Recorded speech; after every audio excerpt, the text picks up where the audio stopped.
ang lahat.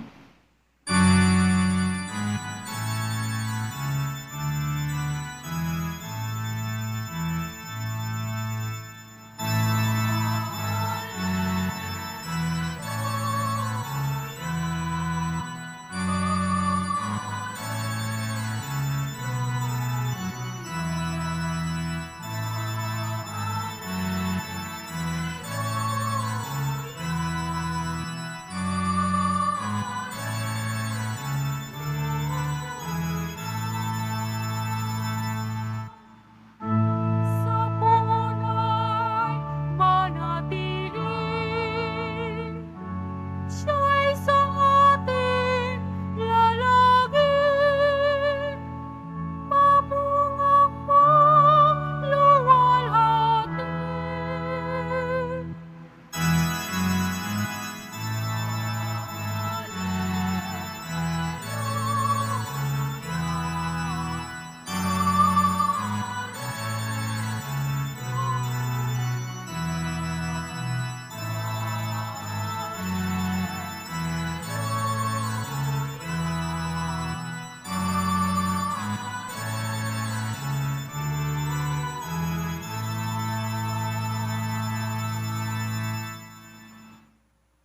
Sumainyo ang Panginoon, At sumaiyo rin. ang mabuting balita ng Panginoon ayon kay San Juan. Papuri sa iyo, Panginoon. Noong panahong iyon, sinabi ni Jesus sa kanyang mga alagad, "Ako ang tunay na puno ng ubas at ang aking ama ang tagapag-alaga. Pinuputol niya ang bawat sangang hindi namumunga at kanya namang pinuputulan at nililinis ang bawat sangang namumunga upang lalong dumami ang bunga. Naninis na kayo sa pamamagitan ng salitang sinabi ko sa inyo. Manatili kayo sa akin at mananatili ako sa inyo. Hindi makapamumunga ang sangang hindi nananatiling nakakabit sa puno. Gayon din naman, hindi kayo makapamumunga kung hindi kayo mananatili sa akin. Ako ang puno ng ubas, kayo ang mga sanga. Ang mananatili sa akin at ako sa kanya, ang siyang namumunga ng sagana, sapagkat wala kayong magagawa kung kayo'y hiwalay sa akin. At hindi nananatili sa akin ay itatapon at matutuyo gaya ng sanga. Ang gayong mga sanga ay titipunin at susunugin. Kung nananatili kayo sa akin at nananatili sa inyo ang mga salita ko, hingin ninyo ang inyong maibigin at ipagkakaloob sa inyo. Napararangalan ng Ama kung kayo'y namumunga ng sagana at sa gayo'y napatutunayang mga alagad ko kayo. Ang mabuting balita ng Panginoon. Pinupuri ka namin, Panginoong Hesukristo. Magsiupo muna ang lahat.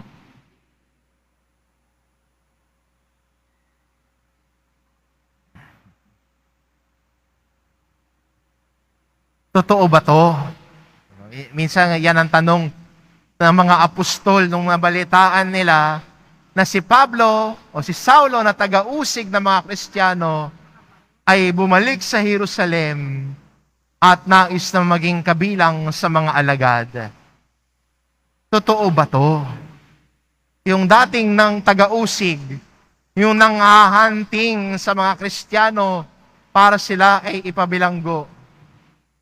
Yung nag-udyok na si Esteban ay batuhin hanggang mamatay.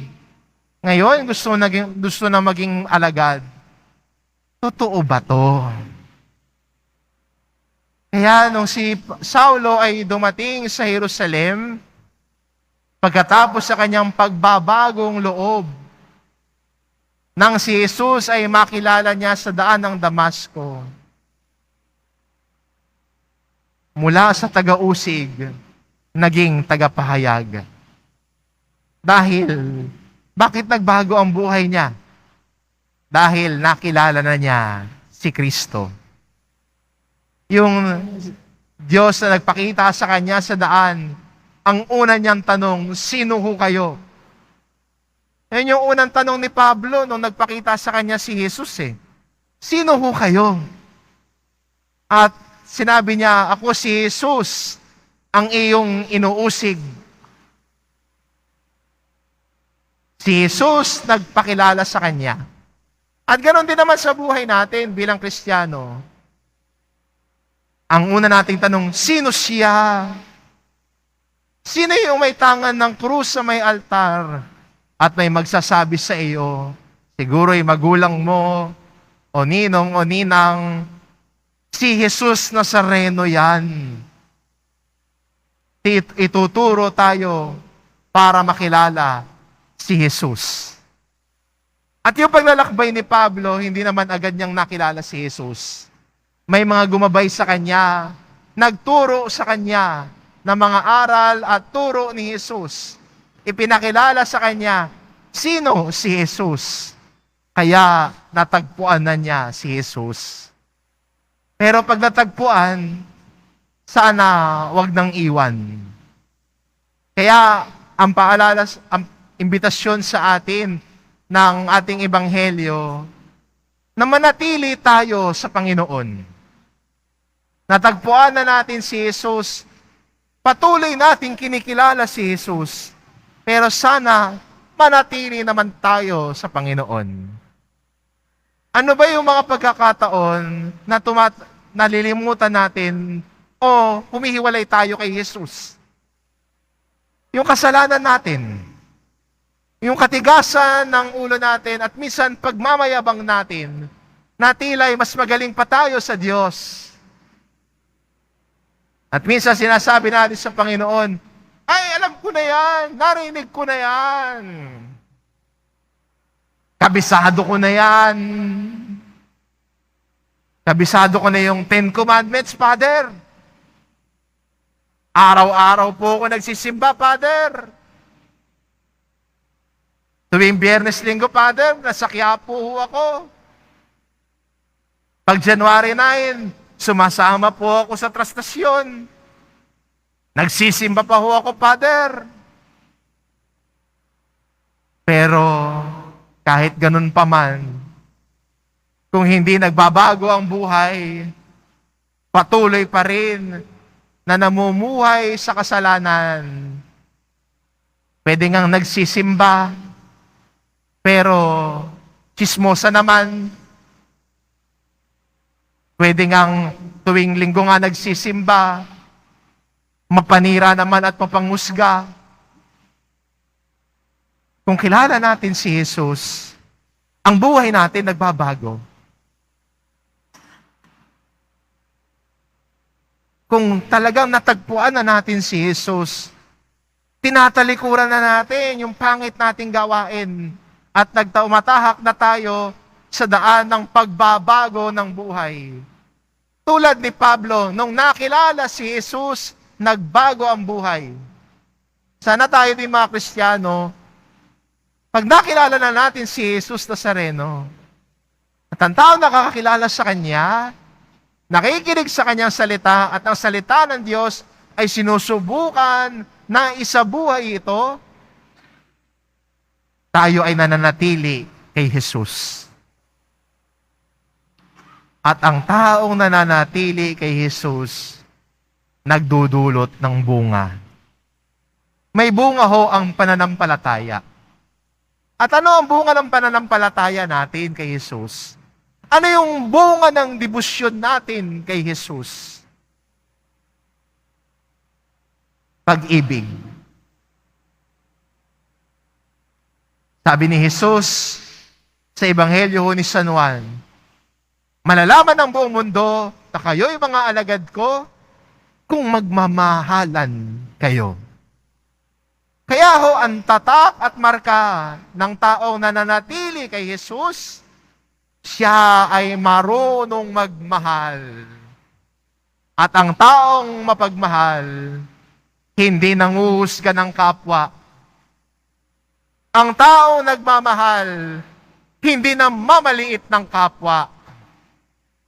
Ang taong nagmamahal, marunong umunawa, magpatawad, at kumalinga. Kayang isipin ang kapakanan ng iba. Marunong mag-alay at maglingkod. Hindi sarili ang iniintindi lamang. Hindi maramot sa pagmamahal. Ang taong nakakakilala at nananatili kay Jesus. Kaya magandang imbitasyon sa atin ito. Kilala natin at kilalanin natin si Jesus. Pakinggan natin ang kanyang mga aral at turo. At ang mga aral na ituro na ito, sana magdulot sa atin ng pagbabago ng buhay. Pagtalikod sa kasalanan, pagtalikod sa dating gawain, at lumakad sa pagpapanibago ng ating buhay dahil si Jesus na ang sinusundan natin. At dahil sa pananampalataya natin, nagdudulot tayo ng bunga bilang Kristiyano. At ang bunga natin na mga Kristiyano ay pagmamahal. Ang tanda ng bawat Kristiyano at malalaman na tayo tagasunod ni Kristo kung marunong tayong magmahal sa kapwa natin. Kung marunong tayong magmahal. At hindi ba yan ang pinakita sa atin ni Jesus? Pinakita sa atin ni Jesus ang tanda ng dakilang pag-ibig. Kung paano niya inaalay ang sarili niyang buhay sa krus para sa ating kaligtasan. At hindi ba ganon ang pagmamahal? Handang magbigay, handang mag-alay. Iniisip kung ano makukuha. Iniisip kung anong maiaalay. Ang taong nananatili kay Jesus, sinusundan at tinutularan si Jesus. Ang bunga niya ay ang pag-ibig ni Jesus. At maganda sanang imbitasyon at hamon ito sa atin bilang Kristiyano po ngayon na sa ating pamumuhay, sa ating pamumuhay at paglalakbay bilang Kristiyano, tayo ay maging larawan at tanda ng pag-ibig ng Diyos. Dahil nananatili tayo sa Kanya. Natagpuan na natin si Jesus. Huwag nating iwan si Jesus. Natagpuan natin si Jesus. Hayaan natin ang sarili natin na samahan si Jesus at kasama si Jesus sa paglalakbay natin araw-araw. Ang bunga natin ay pag-ibig. Amen.